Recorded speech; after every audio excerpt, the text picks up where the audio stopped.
Sahabat, hari ini kami akan bercerita tentang si penebang kayu miskin yang takut akan Tuhan. Mereka akan menceritakan kisah yang memilukan. Mendengarnya membuat semua orang bersin. Dahulu kala ada seorang penebang kayu yang takut akan Tuhan di daerah Indian. Dia pria yang sangat beruntung.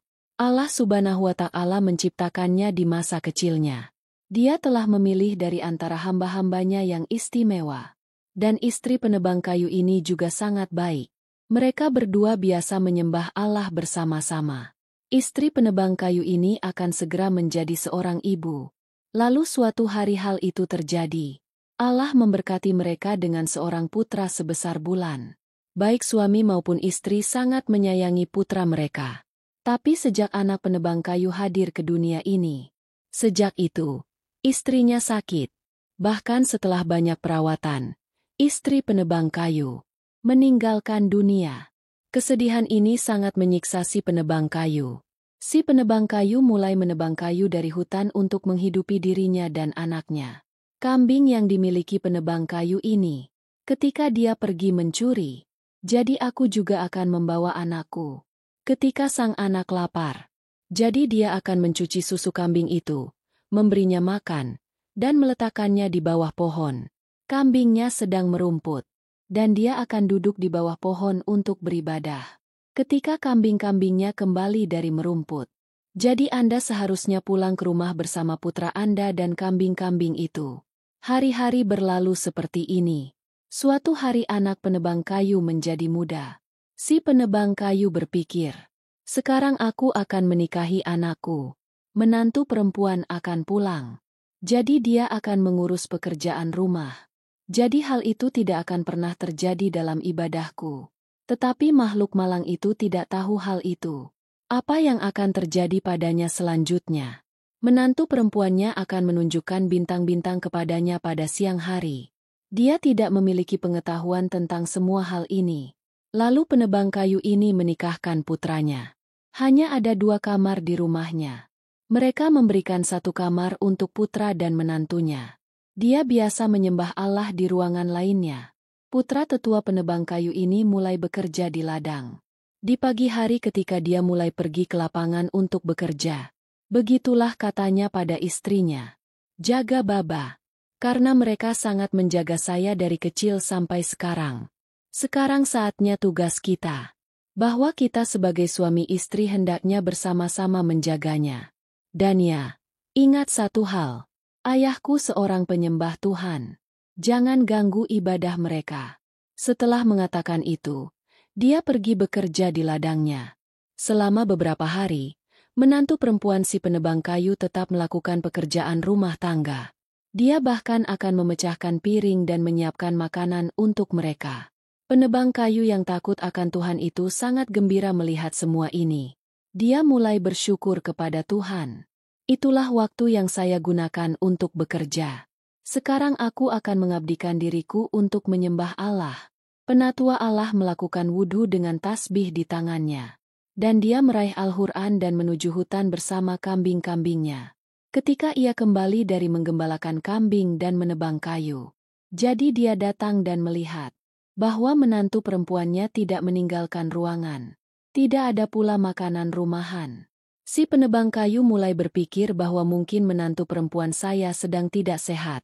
Dia cepat-cepat bergerak maju dan membuat dirinya sendiri mendapat masalah. Roti dipanggang dan makanan dibuat. Dan dia menjadi sibuk dalam ibadahnya. Ketika menantu perempuannya meninggalkan ruangan di malam hari, jadi dia terkejut melihatnya bahwa semua pekerjaan rumah telah selesai, dan makanannya juga sudah matang. Dia sangat gembira.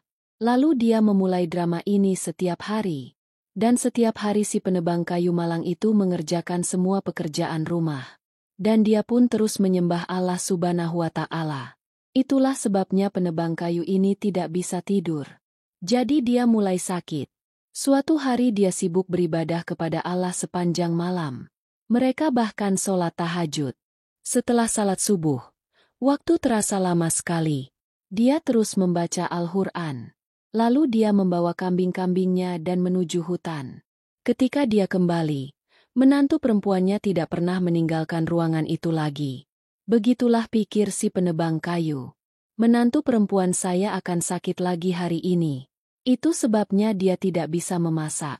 Penebang kayu sialan ini memasak makanannya sendiri lagi. Dan mengerjakan semua pekerjaan rumah. Lalu dia membawa kambing-kambing itu dan menuju ke hutan. Suatu hari putra dari orang hebat ini berkata, "Baba, jangan bawa kambing ke hutan. Sekarang Anda berhenti bekerja pada kambing. Dan jangan menebang kayu. Anda tidak perlu pergi ke hutan. Mengapa Anda tidak duduk di rumah dan menyembah Allah?" Penebang kayu yang takut akan Tuhan itu mulai berkata, "Nak, memelihara kambing hukumnya sunnah. Dan adalah sunnah untuk mengerjakan pekerjaan rumah tangga dengan tanganmu sendiri. Itulah sebabnya aku mengerjakan pekerjaan rumahku." Putranya berkata, "Tidak, ayah. Sekarang, tidak banyak ruang di tangan lama Anda. Supaya kamu bisa mengerjakan pekerjaan rumahmu sendiri.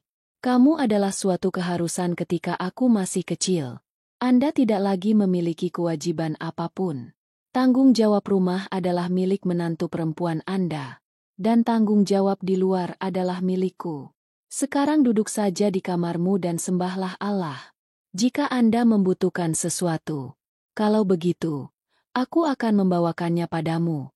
Suatu hari, putranya pergi bekerja di ladang. Para tetua yang saleh itu sedang duduk di kamar mereka sambil menyembah Allah. Ketika berbaring di tempat tidur untuk beristirahat sejenak, jadi lengannya masuk ke kamarnya. Dan dia datang dan berkata, "Ayo, bangun, kamu sudah banyak istirahat. Sekarang bangun dan kerjakan semua pekerjaan rumah." "Siapa yang akan melakukan itu? Sudah berapa lama saya menunggu di luar." Bahwa orang tua itu bangun dan bekerja. Dia bangkit dan berjalan keluar perlahan-lahan. Menantu perempuannya juga mulai mengejar mereka. "Ayo bersihkan semua piringnya. Dan ya, selalu gunakan sepanjang musim dingin setelah mencuci piring. Berapa lama Anda akan duduk di rumah dan makan roti gratis? Dan ya, jika istri Anda masih hidup juga, bahkan saat itu, dia akan membuat kalian melakukan hal yang sama." Makhluk malang itu mulai membersihkan piring sambil batuk. Setelah mencuci piring, dia mengisi ember, taruh pakaian itu di depannya. Dan dia berkata, "Cuci semua pakaian ini dan bentangkan." Pakaiannya bahkan belum dikirim. Bahwa panggilan untuk salat telah dikumandangkan. Orang tua itu segera mulai berwudhu. Setelah berwudhu, mereka menangkapnya dan hendak mengorbankan nyawanya. Maka menantu perempuan itu mengambil sajadah itu dan membuangnya. Dan dia berkata, "Cara yang luar biasa. Meninggalkan pekerjaan. Anda selalu duduk berdoa. Sudahkah Anda melihat keadaan kamar Anda? Tempat tidurmu selalu bau." Ketika ia hendak berdoa lagi, ia mengambilnya dan meletakkannya. Jadi dia berdiri di atas tempat sembahyang. Dan dia meraih lengan ayah mertuanya dan memaksanya.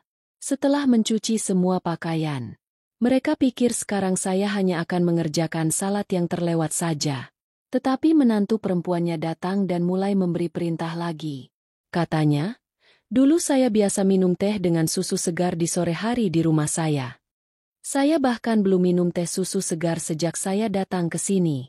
Dan dari atas, semua pekerjaan rumah tangga diserahkan kepadaku. Dan ya, dengarkan saya dengan telinga terbuka. Ketika anakmu meninggalkan rumah, jadi, Anda sendiri yang mengerjakan semua pekerjaan di rumah ini.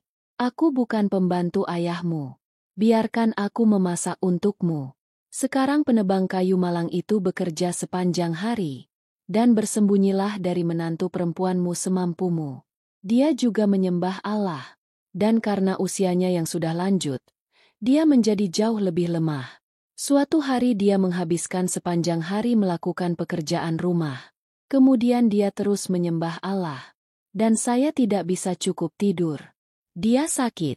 Dan sekalipun sakit, ia tetap asyik beribadah kepada Allah sepanjang malam. Sholat tahajud telah dilaksanakan. Setelah itu, dia terus membaca Al-Quran dalam waktu yang lama. Rutinitas ini telah berlangsung selama 3 hari. Beribadah di malam hari, bekerja di siang hari, dan bahkan sambil bekerja. Mereka selalu menyebut Allah dalam bahasa mereka sendiri. Karena mereka bilang begitu. Sudah lama aku tidak menyembah Allah dengan benar. Pada hari ketiga, ketika dia mulai mencuci bejana kayu, jadi piring-piring itu terjatuh dari tangannya. Dan mereka bahkan tidak membersihkannya dengan benar. Dan menantu perempuan si penebang kayu itu mengambil sebuah pot dan memukul tangan si penebang kayu itu. Bersihkan piring-piring itu lagi. Kami adalah hewan kecil. Mereka yang makan makanan di piring kotor. Penebang kayu yang malang ini mengumpulkan semua pot lagi. Dan mulai membersihkan lagi. Ketika sedang mencuci piring, mereka tiba-tiba merasa pusing. Dan si penebang kayu jatuh tepat di atas pot-pot itu. Menantu perempuan yang kejam ini tidak pernah sekalipun menunjukkan rasa kasihan pada pria malang ini. Dia mulai mengangkatnya sambil menggoyangkan sepatunya. Ketika dia bahkan tidak bisa bangun dari ludahnya. Jadi dia berkata, orang tua ini selalu berakting. Dan pergi dan berbaring di kamarnya. Begitu pintu luar terbuka, terdengarlah suara. Dia keluar sambil berlari cepat. Namun, burung pelatuk itu masih berada di tempat yang terkena sinar matahari. Piringnya terbalik. Putranya berlari menghampiri ayahnya. Dan dia berkata kepada istrinya, mengapa orang bijak ini jatuh ke dalam periuk? Apakah Baba sedang mencuci piring? Lihat, mereka punya sabun di tangan mereka. Itulah yang dikatakan sang istri. Saya bahkan tidak menyuruh siapapun untuk bekerja. Sebenarnya mereka sudah terbiasa sejak awal. Sekarang Anda dapat mengerjakannya sendiri. Jangan buang waktu berbicara. Segera bawa mereka ke dokter. Putranya segera membawanya ke dokter. Dokter bahkan memberinya obat. Dan berkata, perhatikan baik-baik pola makan mereka. Karena mereka telah menjadi sangat lemah. Mereka butuh istirahat. Saya kira demikian. Mereka tidak cukup tidur. Selalu lelah. Jika penebang kayu itu mau, ia bisa menceritakan semuanya kepada putranya. Tapi dia berasal dari Allah. Jadi saya tidak ingin merusak rumah anak saya. Keesokan harinya, ketika putranya pergi ke ladang, menantu perempuan si penebang kayu segera masuk ke kamar. Dan dia berkata, bangunlah, orang tua. Betapa menyebalkannya melihat betapa kotornya rumah tersebut. Kamu perlu istirahat. Penebang kayu itu bangkit dengan susah payah sambil menyerukan nama Allah. Dan begitu dia bangun, dia mulai batuk. Dia kesulitan bernafas karena batuk. Kasihan sekali dia. Biarkan saya membuat teh terlebih dahulu. Sehingga tenggorokan dapat rasa nyaman. Saya akan mencuci piring nanti. Mereka baru saja mengambil teko untuk membuat teh. Jadi, sementara itu, menantu perempuan itu mengambil sapu di tangannya. Dia datang pada mereka dan berkata, mari kita bersihkan dulu. Karena sakit, pria malang ini meninggal dalam waktu 2 jam. Setelah sedikit dibersihkan, napasnya yang panjang mulai kembali. Dan dia pikir semua ini akan terus terjadi. Mengapa saya tidak membaca Al-Quran terlebih dahulu? Penebang kayu itu memberanikan diri dan mulai berwudhu. Saya membuka Al-Quran dengan tangan gemetar. Dia mulai membaca Al-Quran. Menantu perempuan yang kejam itu mengetahui bahwa lelaki tua itu sedang membaca Al-Quran. Jadi saya segera membawa sapu. Dan mulai memukulinya dengan sapu. Mereka mulai memukulinya. Namun lelaki malang itu tetap membaca Al-Quran dalam diam. Menantu perempuan yang kejam ini menyapu 3 kali. Kasihan sekali dia, yang terkena pukulan di bahunya, sampai meneteskan air mata karena kesakitan. Dia menutup Al-Quran dan segera berdiri. Dan dia berkata, putriku, aku tidak punya keberanian untuk bekerja lagi. Penontonnya tidak terlalu banyak. Saya sudah bekerja keras sepanjang hidup saya. Tetapi sekarang, aku tidak punya keberanian itu. Apa yang harus aku lakukan? Katanya ketika adzan berkumandang. Maka Anda akan bersenang-senang. Kamu punya keberanian yang luar biasa. Dari mana kamu mendapatkan begitu banyak keberanian? Bangunlah dan mulailah berdoa. Orang tua, dengarkan satu hal dengan telinga terbuka. Kamu yang seharian menyentuh tanah. Jika kau melakukan hal seperti ini di depanku setelah hari ini, jadi aku akan mengusirmu dari rumah ini. Sebanyak itulah uang yang Anda belanjakan. Semahal itulah biaya obat-obatan. Sekarang cepat bersihkan seluruh rumah. Anakmu datang. Jika Anda mencoba memberitahu anak Anda sesuatu, jadi aku akan menghancurkan rumah anakmu. Penebang kayu itu akan tetap diam setelah mendengar ancamannya. Lalu si penebang kayu bangun diam-diam dan mulai membersihkan seluruh rumah. Dia terengah-engah saat membersihkan. Dia pergi ke kamarnya dan segera minum obat. Dia mulai mencari obat ketika dia keluar. Dia mengambil segelas air dan mulai meminum obatnya. Maka menantu perempuan yang kejam itu mengambil obat itu dan melemparkannya ke tempat sampah sambil berkata, "Ya Tuhan, di mana kamu akan mati secepat ini?" Lalu mereka membersihkan seisi rumah dengan hembusan napas mereka. Si penebang kayu malang itu, ketika dia menyembah Allah di malam hari, jadi dia melakukannya secara diam-diam dari menantu perempuannya. Dan dia akan berbicara dengan Tuhannya. "Ya Tuhanku, hatiku menginginkan MU. Saya harus pindah jauh dari rumah ini. Karena aku tidak dapat menyembah MU dengan benar selama tinggal di rumah ini." Orang tua itu duduk di ruang sholat sepanjang malam dan menangis. Dia terus berpikir dalam kebingungan. Dia selesai sholat tahajud. Sambil bingung mau ngapain, aku angkat sajadahku dan pegang rosario. Dan memegang Al-Quran di tanganku. Dia meninggalkan rumah dan pergi ke hutan. Suara adzan subuh pun bergema. Pria hebat itu hendak pergi. Dia sendiri tidak tahu kemana dia pergi. Ada angin sejuk bertiup sepanjang jalan. Tampaknya begitu baginya. Seolah-olah semua burung dan hewan memuji Allah. Dia juga berbaring di bawah pohon dan mulai menyembah Allah. Saat itu mereka mendengar suara bayi menangis. Bayi itu menangis sangat keras. Tampaknya bayi itu kesakitan sekali. Ketika mereka membuka mata mereka, jadi seorang pria berlarian sambil menggendong seorang anak. Si penebang kayu, yang hendak menuju ke suatu tempat, bergerak ke arah mereka. Dan dia mulai bertanya mengapa anak ini menangis. Pria itu hanya khawatir dengan penderitaan anaknya. Dia menempelkan ludahnya di tempat gigitan ular anak ini. Dan proses ini diulang 3 kali. Anak itu bangkit dan mulai berjalan. Dan lelaki itu tersungkur di kaki si penebang kayu dan mengucapkan terima kasih kepadanya. Pria itu berkata, "Kamu datang seperti malaikat bagi anakku. Ini pertama kalinya aku melihatmu di daerah ini. Kamu berasal dari mana? Di mana rumahmu?" "Demi Tuhan." Si penebang kayu pun tersenyum dan berkata, "Apakah ada orang yang memiliki rumah sendiri di dunia ini?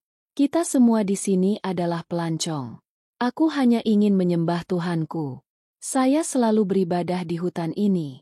Sekarang mereka mencari tempat yang spesifik, di mana aku hanya bisa menyembah Allah." Pria itu mulai berkata, "Wahai hamba Allah yang saleh, datanglah ke rumah kami. Saya ada di rumah untuk menyembah Asaf. Saya akan menyiapkan tempatnya. Anda menyelamatkan nyawa anak saya. Hanya itu yang dapat saya lakukan untuk Anda." Para tua-tua yang takut akan Tuhan itu berkata, "Tidak, anakku. Siapa yang menyelamatkan? Itu kepunyaan Allah Subhanahu wa Ta'ala." Pria itu membawa si penebang kayu ke rumahnya.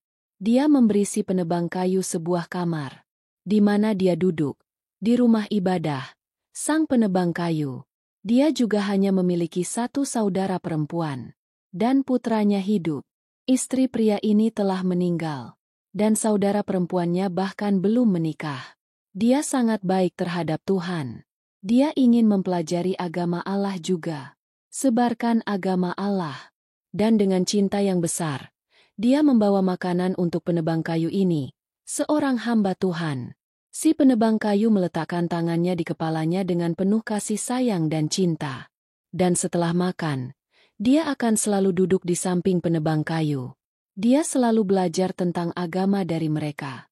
Mulai belajar Al-Quran. Dan begitulah dia perlahan-lahan menjadi penyembah Allah. Rumah pria ini terlalu kecil, namun ada kedamaian di dalamnya. Pria ini hanya memiliki beberapa kambing.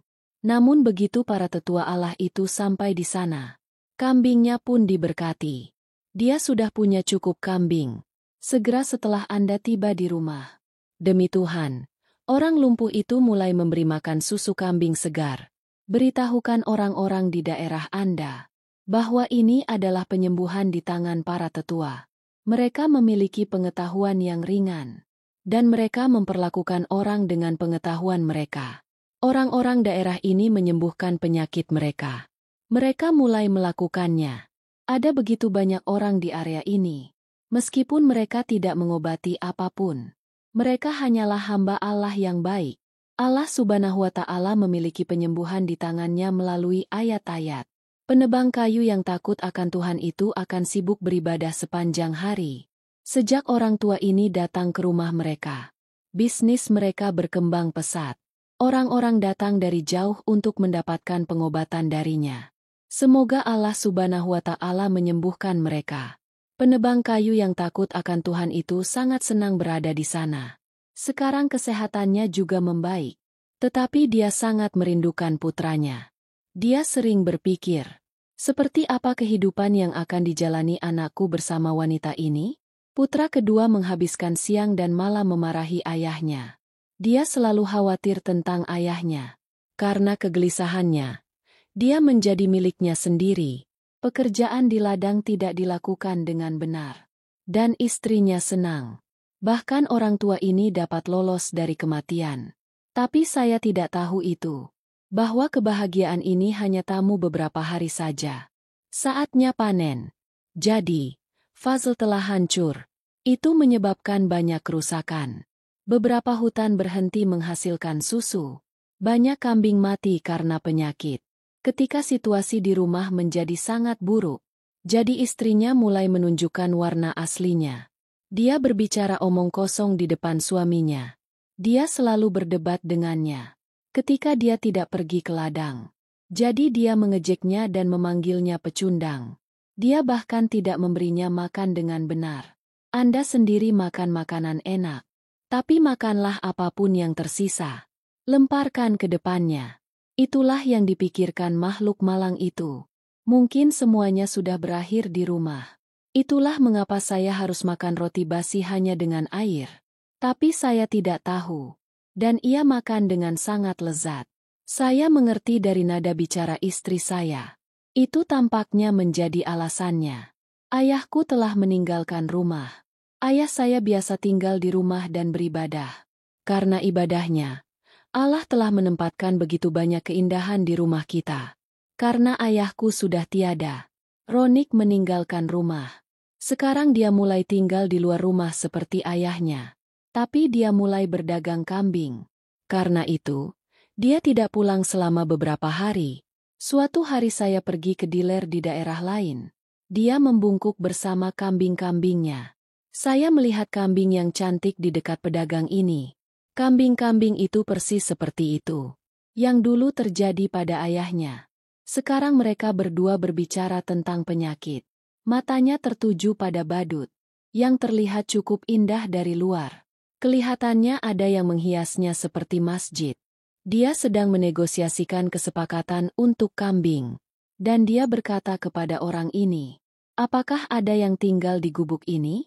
Pria itu mulai berkata, "Ya, seorang santo Tuhan yang sangat istimewa dan baik tinggal di gubuk ini, yang di tangannya Allah telah meletakkan banyak kesembuhan.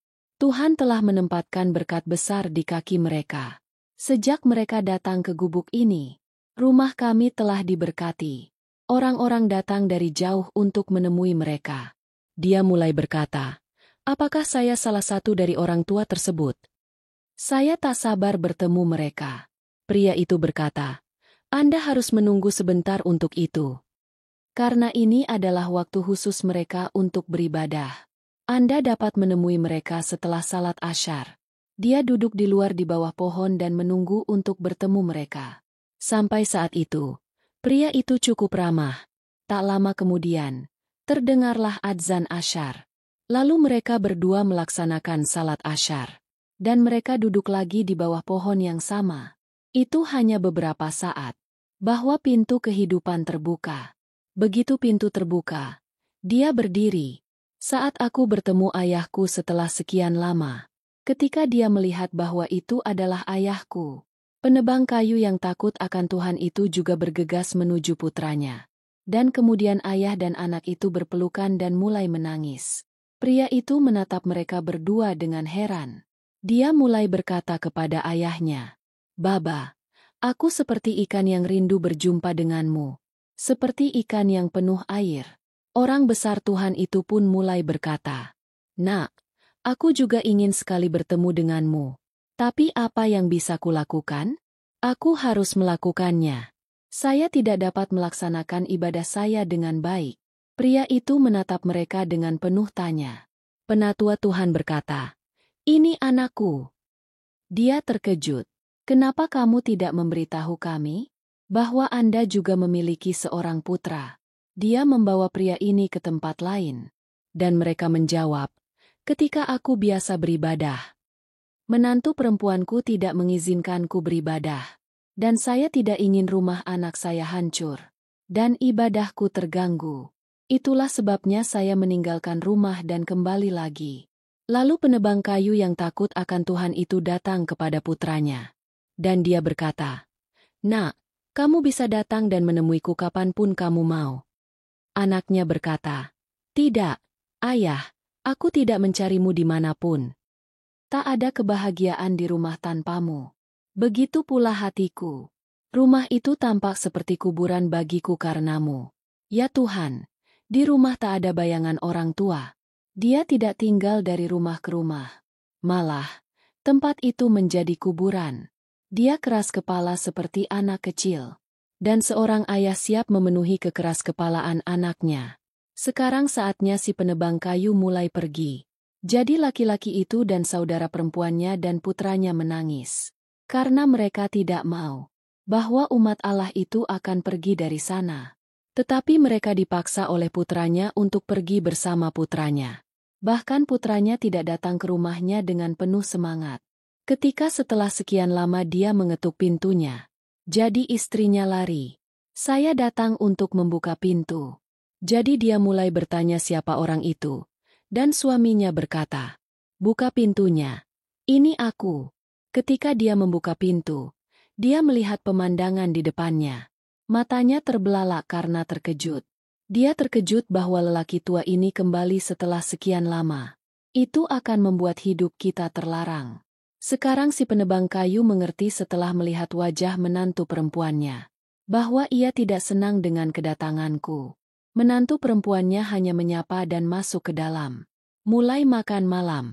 Maka anaknya pun masuk ke dalam untuk memanggil ayahnya. Menantu perempuannya berkata, "Biarkan saja mereka. Biarkan mereka beristirahat. Saya akan membawakan makanan mereka ke kamar mereka, supaya dia bisa makan dengan nyaman." Dia berkata, "Tidak, Baba akan makan bersama kita hari ini. Mereka sudah lama tidak makan bersama kita." Dia mulai makan dengan mulut menganga. Dia pergi menelepon ayahnya. Ayah dan anak itu makan dengan penuh kenikmatan dan kegembiraan. Tepat pada saat itu, menantu perempuannya membakar darahnya. Tetapi rutinitas si penebang kayu tetap sama. Dia akan tetap berdoa untuk waktu yang lama setelah salat Isya di malam hari. Dan saya akan sholat tahajud dan sholat subuh. Dia akan terus membaca Al-Quran sampai matahari terbit. Dia telah menanggung semua ini dalam diam. Karena suaminya ada di rumah pada saat itu. Ketika suaminya meninggalkan rumah. Jadi dia langsung pergi ke kamar si penebang kayu. Lalu ia pergi dan mulai menggoyangkan tempat tidurnya dengan kakinya sambil berkata, "Ya Tuhan, bangun dan bersihkan tempat asalmu." Jadi, sebelum kami sempat memecah roti, kami sudah kelaparan. Saya pikir dia pasti meninggal di suatu tempat. Setelah tenggelam, penebang kayu malang itu bangun seperti biasa dan diam-diam mulai membersihkan. Cuci piring dan kemudian cuci semua pakaian. Lalu aku membersihkan kamarku. Putranya datang ketika putranya melihat.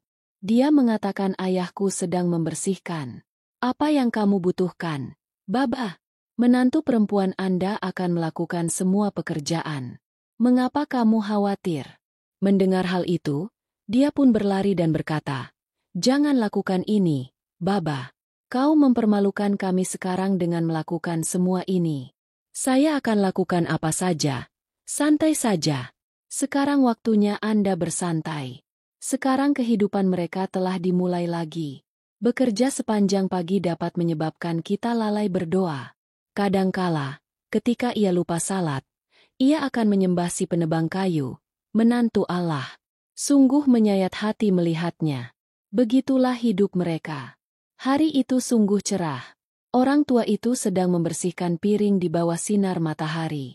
Saat sedang mencuci piring, pintunya tiba-tiba terbuka. Dan seorang gadis masuk. Dialah gadis itu. Kepada siapa para tetua ini datang untuk tinggal. Dan mereka mengajarkan agama Allah kepada mereka. Ketika dia mengatakan bahwa dia sedang mencuci perkakas kayu, dia berkata, "Mengapa kamu menangis? Pot, di mana menantu perempuanmu?" Ketika saya melihat gadis ini di hutan. Jadi dia bilang dia sangat bahagia. Menantu perempuanku membuatku sakit kepala hebat. Jadi saya pikir saya akan mencuci piring. Piring-piring kotor terlihat tidak enak tergeletak di sana. "Ceritakan padaku bagaimana kabarmu," katanya. "Ayah, aku baik-baik saja. Saya tidak merasa di rumah. Sejak kamu meninggalkan rumah ini, kami bahkan tidak menyukainya. Merindukanmu sungguh membuatmu khawatir. Dan sangat merindukanmu." Gadis itu juga menganggap penebang kayu itu seperti ayahnya. Karena gadis ini juga memiliki keinginan besar untuk beribadah kepada Allah. Gadis ini telah belajar banyak dari si penebang kayu. Ketika gadis ini bertemu dengan penebang kayu, jadi dia melihat ayahnya di penebang kayu. Dia mendapat belas kasihan seperti ini dan penebang kayu ini juga. "Aku mencintaimu seperti putrimu sendiri." Dan hari ini begitu dia memasuki rumah mereka. "Ayo temui mereka." Maka ketika melihat keadaan mereka, ia pun menjadi cemas dan berkata, "Ayah, penampilanmu tidak sehat. Dan mengapa kamu begitu terang-terangan terkena sinar matahari? Baiklah, biar aku saja yang mengerjakannya." Dia membawa anak laki-laki itu, si pecundang, ke kamarnya. Pada saat itu, putranya tiba di sana. Dia bertanya kepada istrinya, "Dengan siapa baba ini berbicara?" Istrinya berkata, "Saya tidak tahu siapa ini. Saya datang dan melihat baba berbicara kepadanya." Melihat mereka, gadis itu berdiri. Gadis itu mengenakan hijab bunga. Gadis ini menyapa mereka. Mereka membalas salam tersebut. Lalu putra si penebang kayu mulai menceritakan segalanya kepada istrinya. Karena si penebang kayu telah menceritakan segalanya kepada putranya. "Kau bukan lagi satu-satunya anakku. Saya punya anak perempuan lagi." Dia meminta teh kepada istrinya lalu pergi. Karena dia tahu gadis itu mengenakan cadar. Bahwa sang istri mulai mengatakannya untuk pamer. "Aku akan membuatkan teh untukmu." Ayah dan anak perempuannya sama-sama sibuk. Dia meringis sambil membuat teh. Dulu, satu orang tua tidak cukup. Kini datanglah orang ini. Gelas berisi air itu mulutnya terangkat. Gadis ini membawakannya untuk gadis itu. Dan dia memberikan air itu kepada penebang kayu tua. Katanya, "Ayah, ayah kehabisan napas." Menantu perempuannya dengan cepat berkata, "Tidak, baba baik-baik saja. Batuk sedikit saja." Orang ini mulai bekerja sendiri. Karena mereka sudah terbiasa. Bahkan sebelum saya datang, mereka sudah mengerjakan pekerjaan rumah ini sendiri. Gadis itu berkata, "Jangan biarkan mereka mengerjakan pekerjaan rumahmu. Jika mereka melakukannya sendiri, tangkap mereka dan suruh mereka duduk. Dan katakan padanya untuk menyembah Allah saja. Pekerjaan yang Allah Subhanahu wa Ta'ala telah pilih untuk mereka." Setelah itu, gadis itu mulai berkata, "Ayah, ayah tahu kan aku mengajarkan Al-Quran kepada anak-anak. Mereka sangat gembira mendengarnya. Dan dia memberinya cinta." Gadis itu berkata, "Baba, doakan aku. Agar aku dapat berhasil mencapai tujuanku. Tahukah kamu, satu-satunya tujuanku adalah membuat anak-anak menghafal Al-Quran. Anda akan menjaga kesehatan Anda." Dia pergi sambil berkata bahwa si penebang kayu lelah karena seharian bekerja. Dia sedang bersandar di tempat tidurnya dan membaca Durot Ibrahim. Menantu perempuan yang kejam datang ke kamar mereka. dan merampas rosario mereka dan membuangnya sambil berkata, "Siapa yang akan mengerjakan sisanya? Jika Anda ingin tinggal di sini, Anda harus bekerja." Cinta yang luar biasa, bukan?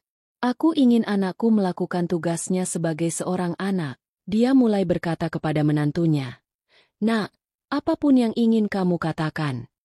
Katakan padaku untuk pergi salat dan jangan buang tasbihku. Jangan kejam begitu. Allah tidak menyukai hal seperti itu." Orang malang itu baru saja mengatakan sesuatu. Bahwa menantu perempuan yang kejam itu menangkap si penebang kayu dan mendorongnya keluar ruangan. Katanya, "Ayolah, orang tua, bekerja dan beribadahlah semaksimal yang kau mampu." Jika dia bekerja begitu cepat, pekerjaan berjam-jam dapat diselesaikan dalam hitungan menit. Makhluk malang itu bangkit dengan kedua kakinya yang gemetar dan mulai menyapu lantai. Karena halamannya tanah, banyak sekali lumpur yang keluar. Sekarang si penebang kayu mulai batuk karena debu yang beterbangan. Dia duduk di halaman untuk waktu yang lama. Batuk dan batuk. Tetapi menantu perempuan yang kejam itu tidak merasa kasihan padanya dan berkata, "Oh, cepatlah. Banyak sekali pekerjaan yang harus dilakukan." Meskipun tidak banyak pekerjaan, dia sengaja membuat mereka sibuk. Penebang kayu tua ini telah melakukan banyak pekerjaan hari ini.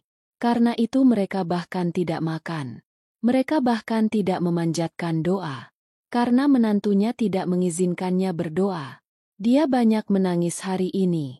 Namun tak seorang pun dapat menahan lidahnya untuk menyebut Allah. Dia terus-menerus menyebut Allah dengan lidahnya. Malam harinya, ketika ia sudah kelelahan, ia pergi ke kamarnya untuk berwudu dan mulai salat. Jadi pergilah dan berdoa. Tidak ada doa di sana. Tetapi ketika Anda melihat tasbih, tidak ada tasbih. Namun si penebang kayu tidak patah semangat, membentangkan kain bersih dan memanjatkan doanya, dan mulai memuliakan jari-jarinya. Ketika pagi tiba, saya sedang membaca Al-Quran setelah sholat subuh. Terdengar suara piring pecah di luar. Dia melempar piringnya dengan keras. Penebang kayu itu meninggalkan bacaan Al-Quran dan keluar. Apakah Anda melihat perkakas dapur berserakan di seluruh dapur? Ada tumpukan sampah. Saya sedang terburu-buru untuk mendapatkannya. Itulah sebabnya menantu perempuannya duduk di sana menonton pagi ini. Sehingga dia tidak dapat beribadah. Dia sangat lelah karena ibadahnya yang cukup lama. Meskipun dia sendiri seorang Muslim. Dia sangat jengkel dengan ibadah mereka. Begitu si penebang kayu mulai berjalan menuju kamarnya, Zainab bahu menjambak rambutnya dan menjatuhkannya. Ketika dia mulai bangun, dia menaruh sepatunya di atas jenggot mereka. Mereka berkata, "Orang tua ini tidak akan pernah meninggalkan kita. Mereka dapat menindasmu sepuasnya. Bangunlah dan lakukan segala sesuatunya dengan cepat." Dia mengerjakan semua pekerjaan rumah dan mulai membaca Al-Quran lagi. Menantu perempuan ini melihatku ketika aku sedang beribadah. Jadi dia masuk ke kamar dan mulai memukulinya dengan sepatunya. Tetapi si penebang kayu tetap sibuk dengan bacaannya. Karena dia tahu dia telah melakukan semua pekerjaan. Apapun yang terjadi sekarang. Jadi kamu tidak akan bangun dari sini sebelum menyelesaikan bacaanmu. Ketika dia sudah cukup memukul. Dan dia melihat bahwa itu adalah orang yang sama yang meminta pindah dari sini. Ia berpikir, mengapa aku tidak membuang saja Al-Quran itu dari rumahku? Tidak akan ada bambu. Tidak ada seruling. Saya mohon ampun kepada Allah. Dia mulai meraih Al-Quran dengan niat untuk melemparkannya. Jadi tangan dan kakinya menjadi bengkok. Kulit di wajahnya mulai terkelupas dengan cara yang aneh. Lalu, sekejap kemudian, wanita itu berubah wujud menjadi seekor keledai. Ketika orang tua ini melihat ke belakang, jadi dia menatapnya sambil menjulurkan lidahnya yang panjang. Lahar-hara tanpa sadar melafalkan astagfirullah, asgafirullah. Ketika saya keluar ruangan, saya melihat ke depan. Mereka berdiri, artinya putra mereka telah melihat segala sesuatu dengan matanya sendiri. Wanita itu datang kepada suaminya dengan berpakaian seperti keledai. Suaminya mulai menyentuh telinganya ketika melihatnya. Seluruh tubuhnya menjadi seperti keledai. Namun Allah Subhanahu wa Ta'ala membiarkan wajahnya tetap seperti wajah wanita. Wanita ini adalah wanita yang sama yang menghalangi laki-laki terhormat itu untuk menyembah Allah. Semua orang di daerah itu mengutuknya. Anak penebang kayu menendang jalang itu keluar dari rumah. Wanita ini menjadi simbol harapan bagi orang-orang. Anak-anak di daerah itu takut melihatnya. Orang-orang menangkapnya dan meninggalkannya di hutan. Hewan-hewan liar di sana mencabik-cabiknya. Berita ini telah menyebar seperti api ke seluruh bagian India. Ketika kata ini sampai pada pedagang ini, maka saudara laki-laki dan perempuan itu mulai menyentuh kedua telinganya dan berkata, "Baba, apa yang terjadi dengan semua ini?" Kata sesepuh Allah, "Nak, lihat. Jika Anda seorang Muslim sejati dan melihat seorang Muslim berdoa, jadi Muslim lainnya mulai berdoa setelah melihat ini. Tapi menantu perempuanku tidak seperti itu. Setiap kali aku menyembah Allah, dia akan merasa kesal dengan penyembahanku. Allah Subhanahu wa Ta'ala telah menghukumnya atas apa yang dilakukannya, dan menjadikannya suatu tanda bagi manusia. Dan ternyata Allah Subhanahu wa Ta'ala mengetahuinya, bahwa wanita ini tidak layak bagi anakku. Inilah putriku yang baik, yang layak mendapatkan putraku." Penebang kayu tua ini menikahkan putranya dengan saudara perempuan pedagang itu. Sekarang putri seorang pecundang telah membuka universitas kecil di rumahnya. Anak-anak di daerah ini menerima pendidikan agama. Beberapa anak itu menjadi hafiz Quran. Sekarang si penebang kayu sangat gembira dengan menantu perempuannya. Dan menantu perempuannya, sang penebang kayu, sangat rajin mengabdi kepada Allahu Wa'al. Sekarang rumah mereka telah menjadi makmur.